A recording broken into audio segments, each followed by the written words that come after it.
குறிப்பாக Saudi Arabia 2013ஆம் ஆண்டு கொண்டு வந்துள்ள நிதாகத் சட்டத்தை அதற்கு உதாரணமாக கூறலாம். இந்த சட்டம் உள்நாட்டிற்கு அதிகமான வேலை வாய்ப்பினை ஏற்படுத்தி கொடுப்பதற்காக வெளிநாட்டினரை வெளியேற்றுவதற்காக கொண்டு வரப்பட்ட சட்டமாகும்.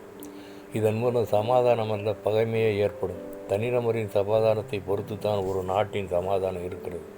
எருசலேம் என்றாலே சமாதானத்தின் நகரம் என்று அர்த்தம். ஆனால் ஏனைய நாடுகளைப் போன்றே செய்தது உண்மையான சமாதானத்திற்கான வழிகளை சொன்ன தீர்க்கதரிசிகளை கல்லறிந்து கொன்றது.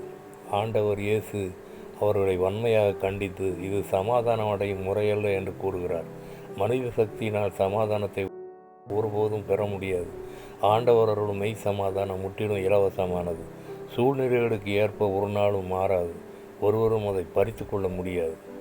லூக்கா 19ஆம் அதிகாரம் 42ஆம் வசனம். உன் சமாதானத்துக்கு ஏற்றவைகளை அறிந்திருந்தாயானால் நலமாயிருக்கும். Luke chapter 19 verse 42.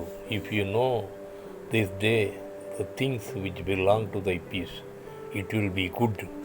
One song. இயேசு கூட வருவார், எல்லாவித அற்புதம் செய்வார். இயேசு கூட வருவார், எல்லாவித அற்புதம் செய்வார். வேதனை துன்பம் நீக்கிடுவார், வேதனை துன்பம் நீக்கிடுவார். சமாதானம் சந்தோஷம் எனக்கு தருவார், சமாதானம் சந்தோஷம் எனக்கு தருவார். இயேசு கூட வருவார், எல்லாவித அற்புதம் செய்வார். இயேசு கூட வருவார், எல்லாவித அற்புதம் செய்வார். இயேசு கூட வருவார், எல்லாவித அற்புதம் செய்வார். இயேசு கூட வருவார், எல்லாவித அற்புதம் செய்வார். வேதனை துன்பம் நீக்கிடுவார், வேதனை துன்பம் நீக்கிடுவார். சமாதானம் சந்தோஷம் எனக்கு தருவார், சமாதானம் சந்தோஷம் எனக்கு தருவார். இயேசு கூட வருவார், எல்லாவித அற்புதம் செய்வார். இயேசு கூட வருவார், எல்லாவித அற்புதம் செய்வார்.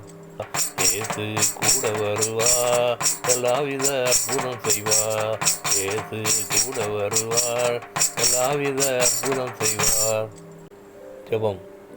எங்களை நேசிக்கிற நல்ல பிதாவே, என்னை உடைய சமூகத்திலே தாழ்த்தி ஒப்பு கொடுக்கிறேன். ஆண்டவரே, என்னுடைய வாழ்க்கையிலே சமாதானத்தையும் மற்றவர்களுக்கு சமாதானத்தை அறிவிக்கும் கருவியாகவும் என்னை பயன்படுத்த வேண்டும் என்று யெகோவா மேசியா நாமத்தில் கெஞ்சி மன்றாடுகிறேன். பரிசுத்த பிதாவே, ஆமென்.